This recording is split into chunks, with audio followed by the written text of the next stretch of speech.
International Atomic Energy Agency inspectors in Vienna have just issued a red alert. Iran has done it. They've enriched uranium to 90% purity. That is weapons grade. The Rubicon has been crossed. The world now faces a stark and terrifying reality. A nuclear-armed Iran is no longer a future possibility. It is a present danger. But the single most critical question is not if they have the fuel. It's what comes next. Do they have a deliverable warhead? And how many hours does the world have left to stop them? The confirmation came at 4 a.m. Eastern Standard Time. A frantic, encrypted message from the IAEA's team on the ground at the Fordo fuel enrichment plant, a facility buried deep beneath a mountain near the city of Qom. The centrifuges had not stopped. They had accelerated. For months, intelligence agencies tracked Iran's progress as it crept from 20% enrichment to 60%. Each step was a calculated provocation, a test of international resolve. The world warned. The UN condemned. But Tehran listened to none of it. Now, 90% purity has been achieved. This is the threshold where the science of enrichment becomes the art of weaponization. The amount of material required is shockingly small. Roughly 25 kilograms of uranium, enriched to this level, is enough for a crude, but devastatingly effective, nuclear device. Intelligence reports confirm Iran has now produced at least 60 kilograms. They have enough for 2 bombs, maybe more. In the Persian Gulf, the mood has shifted from tension to a state of high alert. On board the USS Dwight D. Eisenhower, flight deck operations are spinning up. F-18 Super Hornets are being armed not just with air-to-air missiles, but with bunker-busting ordnance. The destroyers of its carrier strike group are moving into launch windows. Every sailor, every pilot, is waiting for a single order. The official statements from Washington, London, and Paris are ones of grave concern and condemnation. But behind the diplomatic language, a frantic, desperate calculation is underway. The window to act is closing. It's not a matter of weeks or days. It is a matter of hours. The intelligence community is operating on the assumption that Iran would not take this final, irreversible step unless they were prepared for the immediate consequences. They were right. Just as the National Security Council was convening, a message was intercepted. It was a burst transmission, heavily encrypted, originating from inside Iran. But it wasn't from the government. It didn't bear the markers of the foreign ministry or even the Supreme Leader's office. It came from a network known to be used by high-ranking but dissident elements within the Islamic Revolutionary Guard Corps. The decrypted message was impossibly short, chillingly simple. It contained only 2 elements: a set of geographic coordinates deep inside Iran, and a single, translated word: betrayal. The clock wasn't just ticking, it had been reset, and the countdown to 0 had just begun. What does this betrayal mean? Is it a warning, or is it a trap, designed to lure the West into a catastrophic mistake? The intelligence world is now in a flat-out sprint to find out. At CIA headquarters in Langley, Virginia, and the NSA's Fort Meade, the message has become the single most important piece of intelligence on the planet. Every analyst, every linguist, every satellite imagery expert is focused on this one puzzle. Who sent it? And what, exactly, do the coordinates point to? The initial analysis is baffling. The location is not Natanz. It is not Fordo. It is not Iraq or any other known nuclear facility. The coordinates point to a remote, desolate valley in the Zagros Mountains, a brutal spine of rock that cuts through western Iran. For years, this site was logged in Western databases as a probable IRGC conventional missile storage depot. It was a place of interest, but not a top-tier threat. The message implies that assumption was wrong, catastrophically wrong. The word betrayal suggests a schism, a deep and violent break within the Iranian power structure. The IRGC is not a monolith. It is a complex ecosystem of competing factions, ideologies, and ambitions. The hardliners, loyal to the most extreme revolutionary ideals, have long been at odds with more pragmatic elements who fear a direct confrontation with the West. This message suggests the hardliners have made their move. They have seized control of the nuclear program's final stage, bypassing the government, perhaps even presenting the supreme leader, Ali Khamenei, with a fait accompli. They have dragged Iran over the nuclear threshold, believing they are untouchable, shielded by the promise of atomic fire. They believe they have won. The source of this message believes they have doomed the nation. To verify the threat, a command is issued from U.S. Strategic Command. An RQ-4 Global Hawk, one of the most sophisticated surveillance drones in the U.S. arsenal, is diverted from its flight path over the Gulf. Its mission: fly to the edge of Iranian airspace and use its powerful synthetic aperture radar and high-resolution cameras to peel back the secrets of the Zagros facility. The drone, flying at over 60,000 feet, is a ghost. It is designed for stealth and survivability. It begins its imaging run, a long, sweeping pass along the border, its sensors aimed deep into the mountain range. For 12 minutes, it transmits a torrent of data back to Creech Air Force Base in Nevada. The initial images show massive, reinforced bunker doors, far larger than what would be needed for conventional missiles. They show a fleet of specialized transport trucks, the kind used for handling highly sensitive materials. They show an air defense network more dense and sophisticated than anything previously assessed at the site. This is no storage depot. Then, precisely at 7:52 a.m., the data stream flickers. It pixelates. For a split second, the controllers in Nevada see nothing but static. Then the link goes dead. The Global Hawk is gone. It hasn't been shot down. There was no missile launch detected. It hasn't malfunctioned.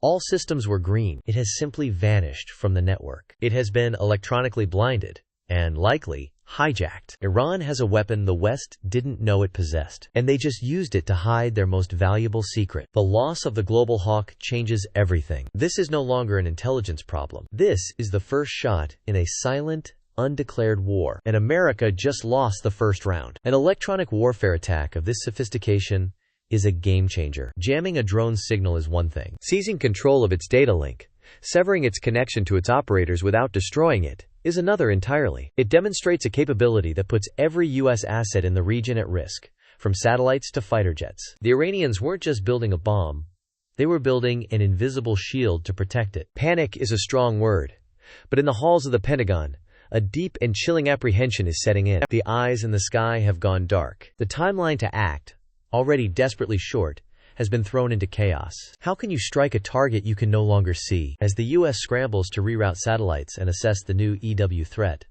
an emergency communication comes in on a back-channel line. It's from Tel Aviv. It's Mossad. Israeli intelligence has been living and breathing the Iranian nuclear threat for 2 decades. Their network of human assets inside Iran is legendary, and they have a bombshell to drop. Their sources confirm the Zagros Mountain facility is the linchpin of the entire program. They call it a mating facility. It is not where the uranium was enriched. It is where the enriched uranium core, the pit, is being integrated with the complex conventional explosives and electronics package of a warhead. More than that, it's where that completed warhead is being mounted onto a Shahab-3 medium-range ballistic missile. The countdown is not theoretical anymore. It is a physical, mechanical process. Technicians and scientists are, at this very moment, turning the key. Mossad's estimate is terrifyingly precise. They believe they have between 12 and 24 hours before Iran possesses a fully operational, launch-ready, nuclear-tipped missile. The president is presented with the options. They are all terrible. A full-scale invasion is impossible and would take months to prepare. A diplomatic solution is a fantasy. That leaves one option: a direct, decapitating strike on the Zagros facility. But how? The facility is buried under hundreds of feet of solid rock. A conventional bombing run would barely scratch the paint on its blast doors. There is only one weapon in the U.S. arsenal designed for this exact purpose: the GBU-57 Massive Ordnance Penetrator, or MOP, a 30,000-pound behemoth, guided by GPS, capable of punching through 200 feet of reinforced concrete before detonating. But there is only one aircraft capable of carrying it: the B-2 Spirit stealth bomber. The order is given. From Whiteman Air Force Base in Missouri, 2 B-2s lift off into the night sky, beginning the long transatlantic flight toward the Middle East. They are flying dark, without radio communication, their existence known only to a handful of people. Their mission is to hold in a pattern outside Iranian airspace, awaiting a final go code. But as they fly, the very foundation of the mission is shaken. A second message is intercepted from the IRGC dissident. This one is longer, more detailed, and its contents are beyond belief. It claims the IRGC hardliners' plan is not what anyone thinks. The nuclear weapon is not meant for Tel Aviv. It's not even meant to be used. Not at first. It's a shield, a piece of global blackmail to allow them to execute their real plan: a massive, conventional decapitation strike aimed at a target so critical so fragile that its destruction would plunge the world into economic darkness. A target no one saw coming. The true target is not a city or a military base. It's the lifeblood of the modern world. The second message spells it out in horrifying detail. The primary targets are the desalination plants and oil terminals of Saudi Arabia. It's a stroke of diabolical genius. A nuclear strike on Israel would guarantee Iran's annihilation. But a massive, conventional missile and drone barrage against the Saudi coastline, conducted under the umbrella of nuclear blackmail, that is a checkmate move. Destroying those facilities would do two things. First, it would cripple Saudi Arabia's water supply, a catastrophic blow to the desert kingdom. Second, and more importantly, it would instantly remove millions of barrels of oil from the global market. The price of oil wouldn't just rise, it would supernova. Global markets would collapse. Economies would shatter. It would be a blow more damaging than a dozen 9/11s, all without a single gram of radioactive fallout touching Western soil. The IRGC's plan is not to start a nuclear war. It's to hold a gun to the head of the global economy and pull the trigger, cementing Iran as the undisputed hegemon of the Middle East. The dissident source, now identified as a top-ranking IRGC general who has gambled his life to stop the madness, provides the final pieces of the puzzle. He sends targeting data, precise layouts of the underground Zagros facility, ventilation shafts, command and control nodes, everything the B-2 pilots need to turn that mountain into dust. But he has a condition, a demand. The U.S. cannot just strike the nuclear facility. They must, at the exact same moment, launch a massive preemptive strike against the conventional missile batteries across southern Iran that are already being fueled and prepared to launch against the Gulf states. It has to be an all-or-nothing, simultaneous operation. Neutralize the nuclear threat and the conventional threat in the same breath. The final decision rests with one person. In the White House Situation Room, the president is presented with the complete, terrifying picture. The B-2s are now in their holding pattern. The USS Eisenhower has moved into position. Its Tomahawk cruise missiles are programmed with the coordinates of the IRGC missile sites. The entire global military posture of the United States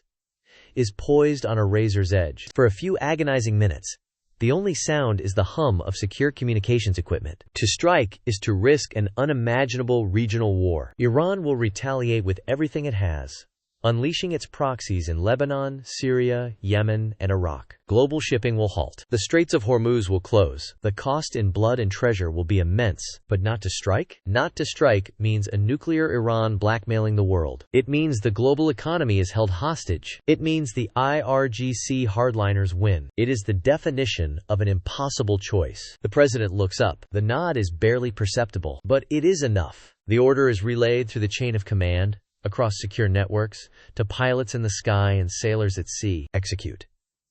Over the desolate plains of Iraq, the B-2s alter their course. They drop low, their stealth technology drinking in the enemy radar signals. They accelerate, crossing the border into Iranian airspace. They are ghosts moving toward their destiny in the Zagros Mountains. Simultaneously, across the dark waters of the Persian Gulf, the steel hatches of vertical launch systems slide open on U.S. destroyers. With a roar of fire and smoke, the first wave of Tomahawk cruise missiles leaps from the decks, streaking across the water toward the Iranian coast. The silent war is over. The real war has just begun. The operation is now underway. The world holds its breath. The coming hours will determine the course of the 21st century. This is a developing story. We will be tracking the kinetic strikes and the Iranian response in real time. To get the next up-to-the-minute intelligence briefing as this crisis unfolds, make sure you subscribe to Breaking_the_front and activate all notifications. You will not want to miss what happens next.